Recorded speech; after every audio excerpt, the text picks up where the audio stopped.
بسم الله الرحمن الرحيم. طاسين. تلك آيات الكتاب المبين نتلو عليك من نبأ موسى وفرعون بالحق لقوم يؤمنون. إن فرعون علا في الأرض وجعل أهلها شيعا يستضعف طائفة منهم يذبح أبناءهم ويستحيي نساءهم إنه كان من المفسدين. ونريد أن نمن على الذين استضعفوا في الأرض ونجعلهم أئمة ونجعلهم الوارثين ونمكن لهم في الأرض ونري فرعون وهامان وجنودهما منهم ما كانوا يحذرون. وأوحينا إلى أم موسى أن أرضعيه فإذا خفت عليه فألقيه في اليم ولا تخافي ولا تحزني إنا رادوه إليك وجاعلوه من المرسلين. فالتقطه آل فرعون ليكون لهم عدوا وحزنا إن فرعون وهامان وجنودهما كانوا خاطئين. وقالت امرأة فرعون قرة عين لي ولك ولا تقتلوه عسى أن ينفعنا أو نتخذه ولدا وهم لا يشعرون.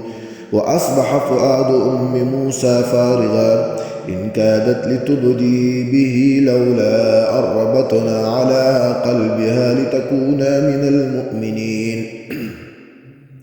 وقالت لأخته قصيه فبصرت به عن جنب وهم لا يشعرون. وحرمنا عليه المراضع من قبل فقالت هل أدلكم على أهل بيت يكفلونه لكم وهم له ناصحون.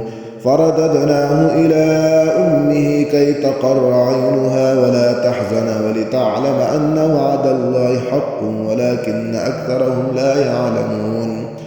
ولما بلغ أشده واستوى آتيناه حكما وعلما وكذلك نجزي المحسنين. ودخل المدينة على حين غفلة من أهلها فوجد فيها رجلين يقتتلان هذا من شيعته وهذا من عدوه فاستغاثه الذي من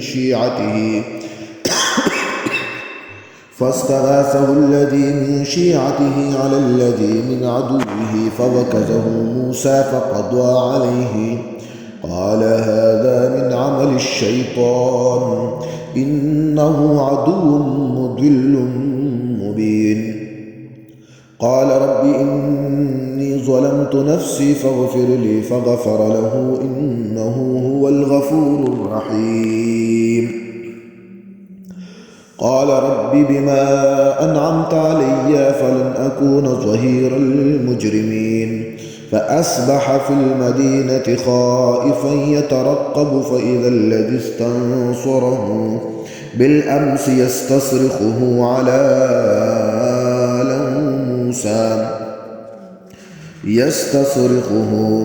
قال له موسى إنك لغوي مبين. فلما أن أراد أن يبطش بالذي هو عدو لهما قال يا موسى أتريد أن تقتلني كما قتلت نفسا بالأمس إن تريد إلا أن تكون جبارا في الأرض وما تريد أن تكون من المصلحين. فلما أن أراد أن يبطش بالذي هو عدو لهما قال يا موسى أتريد أن تقتلني كما قتلت نفسا بالأمس إن تريد إلا أن تكون جبارا في الأرض وما تريد أن تكون من المصلحين. وجاء رجل من أقصى المدينة يسعى قال يا موسى إن الملأ يأتمرون بك ليقتلوك فاخرج إني لك من الناصحين. فخرج منها خائفا يترقب قال رب نجني من القوم الظالمين. ولما توجه تلقاء مدين قال عسى ربي أن يهديني سواء السبيل. ولما ورد ماء مدين وجد عليه أمة من الناس يسقون ووجد من دونهم امرأتين تذودان قال ما خطبكما قالتا لا نسقي حتى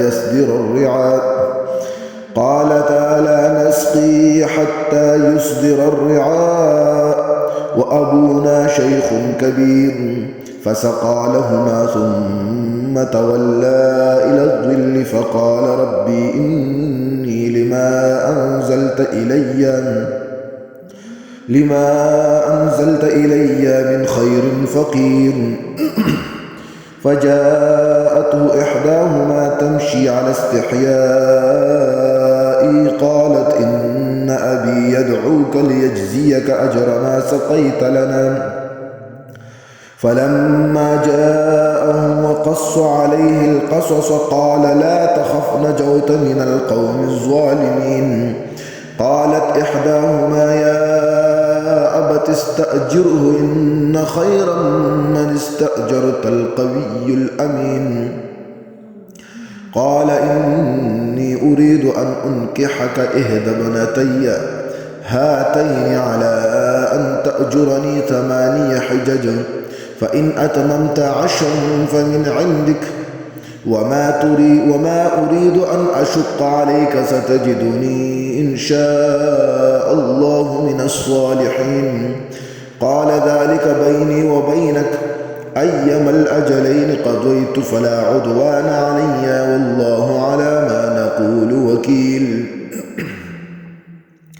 فلما قضى موسى الأجل وسار بأهله آنس من جانب الطور نارا قال لأهلهم كثوا إني آنست نارا لعلي آتيكم منها بخبر أو جزوة من النار لعلكم تصطلون. فلما أتاها نودي من شاطئ الوادي الأيمن في البقعة المباركة من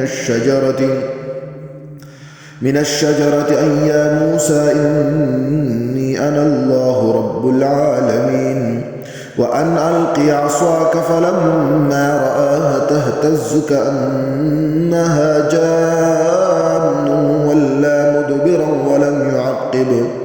يا موسى أقبل ولا تخف إنك من الآمنين.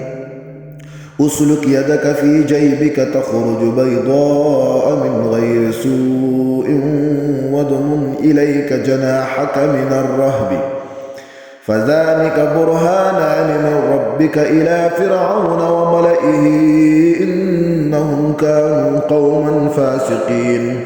قال رب إني قتلت منهم نفسا فأخاف أن يقتلون وأخي هارون هو أفصح مني لسانا فأرسله معي يرد أن يصدقني إني أخاف أن يكذبون. قال سنشد عضدك بأخيك ونجعل لكما سلطانا فلا يصلون إليكما بآياتنا أنتما ومن اتبعكما الغالبون. فلما جاءهم موسى بآياتنا بينات قالوا ما هذا إلا سحر مفترى وما سمعنا بهذا في آبائنا الأولين. وقال موسى ربي أعلم بمن جاء بالهدى من عنده ومن تكون له عاقبة الدار إنه لا يفلح الظالمون. وقال فرعون يا أيها الملأ ما علمت لكم من إله غيري فأوقد لي يا هامان على الطين فاجعل لي صرحا لعلي أطلع إلى إله موسى وإني لأظنه من الكاذبين واستكبر هو وجنوده في الأرض بغير الحق وظنوا